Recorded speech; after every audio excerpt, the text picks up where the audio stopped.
Question number 20, Rakesh limited ने 1 अप्रैल 2016 को 8 लाख रुपए को 12% ऋण पत्र जनता को प्रस्तावित किए। प्रत्येक 100 रुपये वाला संपूर्ण भुगतान आवेदन पर 1 मई 2016 को या इससे पूर्व देय था।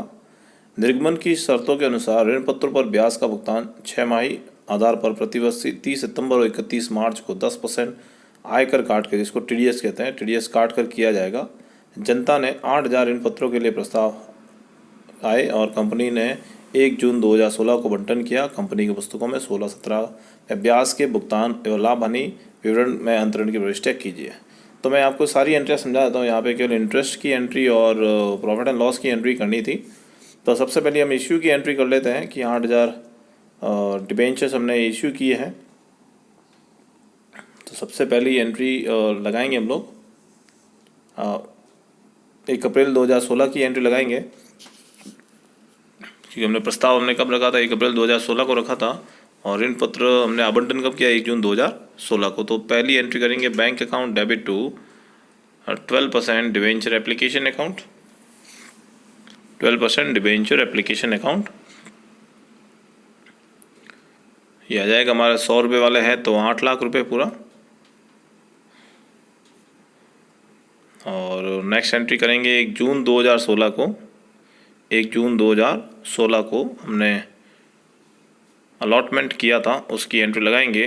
तो एंट्री हो जाएगी आपके 12% debenture application account debit, 12% debenture application account debit to 12% debentures account, 12% debentures account. तो ये 8 लाख से एंट्री हो जाएगी। तो ये तो है इश्यू की एंट्री। ध्यान दें 30 सितंबर और 31 मार्च को 2 डेट को इंटरेस्ट पे करते हैं। तो ये जून में अलॉट हुआ है, तो जून, जुलाई, अगस्त और सितंबर, यहाँ पे 4 महीने का पहले हम लोग क्या करेंगे, इंटरेस्ट पे करेंगे।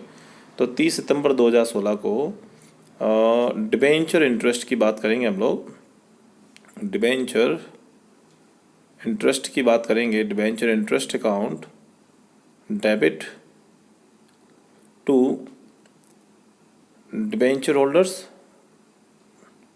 टू डिबेंचर होल्डर और to tax deduction at source, जिसको कहते हैं TDS account, tax deduction at source. तो टीडीएस अकाउंट ये एक्चुअली टीडीएस गवर्नमेंट के खाते में जमा होता है, गवर्नमेंट का या आयकर ये टैक्स करता है। तो यहाँ पे क्या वर्किंग्स कैसे होगा, 8 लाख रुपए के डिबेंचर्स थे, 12% इसका इंटरेस्ट रेट है। और जून में हमने अलॉट किया था। तो जून, जुलाई, अगस्त और सितंबर 4 महीने का हम क्या निकालेंगे, इंटरेस्ट निकालेंगे। तो 4 महीने का इंटरेस्ट निकाला तो 4 महीने का इंटरेस्ट होता है आपके 32,000, 32,000 रुपये का इंटरेस्ट होता है। तो 32,000 का जो इंटरेस्ट है, उस 32,000 का 10% जो है टीडीएस, मतलब 3,200 रुपये गवर्नमेंट के अकाउंट में जमा करवाएंगे और बाकी जो बचे हुए जो पैसे हैं 28,800 रुपये वो डिबेंचर होल्डर के अकाउंट में जमा करवाएंगे।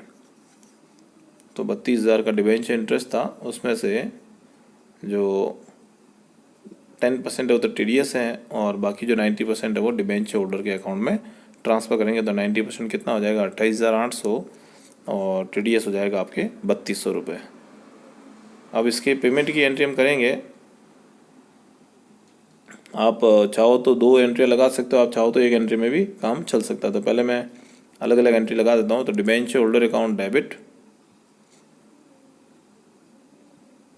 Debenture holder account debit to bank account. ये डिबेंचर होल्डर को आप पेमेंट कर दो 28,800 रुपये का, हमने इंटरेस्ट का पेमेंट कर दिया टीडीएस काट के। और टीडीएस का पेमेंट कर लेते हैं गवर्नमेंट के अकाउंट में। तो टीडीएस अकाउंट डेबिट, अब टैक्स डिडक्शन एट सोर्स भी लिख सकते हैं, TDS account debit to bank 3,200 रुपये। इसकी कंबाइंड एंट्री भी लगती है, हम इसके नेक्स्ट वाली एंट्री हम कंबाइंड लगा देंगे। तो ये 3,200 रुपये हमने गवर्नमेंट के खाते में जमा करवा दिए। अब 31 मार्च की बात करो, 31 मार्च 2017 को अगेन इंटरेस्ट पे करेंगे, बट इंटरेस्ट अब की बार कितना पे करेंगे, 6 महीने का। क्यों, सितंबर से लेके अक्टूबर, नवंबर, दिसंबर, जैन, फेब, मार्च 6 महीने का हम इंटरेस्ट पे करेंगे। Debenture interest account debit to debenture holder account and to TDS account, tax deduction at source. तो कितना अमाउंट बनता है, तो 8 लाख का 8 लाख का 12% कितने महीने के लिए? 6 महीने के लिए। 12% 6 महीने के लिए, तो ये अमाउंट बनता है 48,000। तो 48,000 रुपये डिबेंचर इंटरेस्ट है, 4800 रुपये का आपके TDS आ जाएगा और 43,200 रुपये जो है आपको डिबेंचर होल्डर को पे करना है। तो अब इनके पेमेंट की एंट्री लगा देते हैं कि इनको जो पेमेंट करेंगे वो इसकी एंट्री लगा देते हैं। तो debenture holder account debit entry, next entry होगी आपके 31 मार्च की एंट्री है, ये 31 मार्च की बात कर रहे हैं। तो कंबाइन एंट्री लगाएंगे, debenture holder account debit, debenture holder account debit to debenture holder account debit TDS account debit to bank. हमने डिबेंचर होल्डर को भी पेमेंट कर दिया और TDS का भी पेमेंट हमने गवर्नमेंट के खाते में पैसे जमा करवा दिए। तो ये आपका 48,000 की एंट्री हो गई।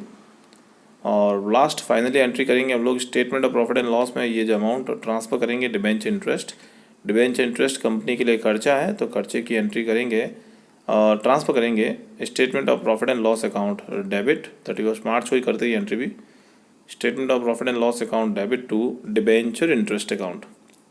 तो डिबेंचर इंटरेस्ट कितना है देखिए, 32,000 रुपये का 30 सितंबर का था और 48,000 रुपये का 31 मार्च का था।